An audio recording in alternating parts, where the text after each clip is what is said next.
Thank you for joining us again for part 2 of Supply Chain as the Hub to connect to your organization's use case. Today we are speaking again with Sophie Rutherford and Dena Jackson as the transformation from value analysis to clinical integration and how it is changing the organization. Dena, I'd like to ask you the first question. What is the difference between value analysis and clinical integration? Absolutely. So the traditional model of value analysis, we're all doing it. We're all at different levels within the maturity scale. There's actually a maturity scale for value analysis, kind of moving from the traditional, committee structures that we've done for the last 20 years, moving towards clinical integration. And when we say clinical integration, what we mean by that, traditional value analysis was, 25 people sitting around a table once a month making decisions on products, where now in an organization that has moved along that maturity scale for value analysis, it's committee structures, but usually smaller committee structures, and primarily driven by physician participation. So it's physicians making decisions on requests from their peers, and then physicians having those communications back to the requesters as to the decision of the group. Great, thank you. And Dena, what exactly is driving this transformation?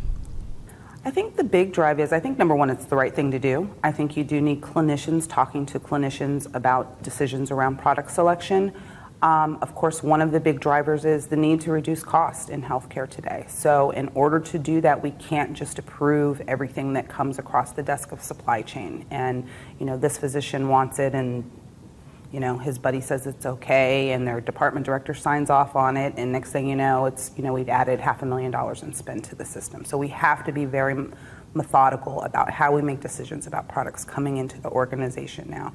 And in order to do that, it can't be supply chain saying, no, you can't have it. It has to be a group of their peers that are making those determinations and then delivering the results. Perfect. Thank you so much. And Sophie, what can we do today to set the stage for our future state?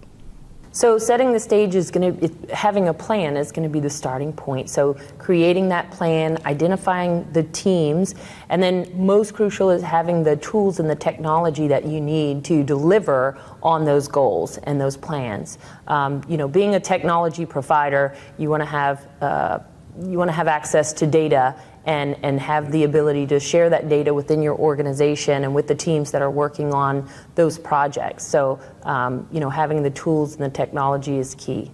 Yeah, absolutely. And so, Sophie talks about data, and it's so funny. I've known Sophie for quite a while now, and I remember the first time I met her, she made a comment to me around data and said that data is the DNA of the supply chain. And I have never forgot it, and I preach it to my teams. We cannot do our work without access to data. And in order to have that, the one thing about healthcare is we have the data. We have piles and piles and piles of data. We just don't have necessarily the appropriate tools to mine that data. So lining up those tools, as Sophie suggested, and making sure that you understand what's in the market that can help you get to that next step. And sometimes it's not in the market. I do know a lot of organizations. We actually did it at Providence St. Joe's, where sometimes you build it yourself. If you have the resources and the talent within your organization, or can bring in an outside company, and you have a gap to fill as far as technology, you build it yourself. So, great, thank you. And one last question for you, Sophie. What do you feel is needed to get to CQO, to get to cost, quality, and outcomes? Sure. As Dena mentioned, data is the DNA for supply chain, and data is the starting point for CQO. So having that data, identifying the gaps in that data, and then putting together a plan to fill those gaps and connect all of the data points that are required to get to CQO is going to be necessary to begin the process. Yep. Super. Well, thank you both very much. Do either of you have any closing remarks?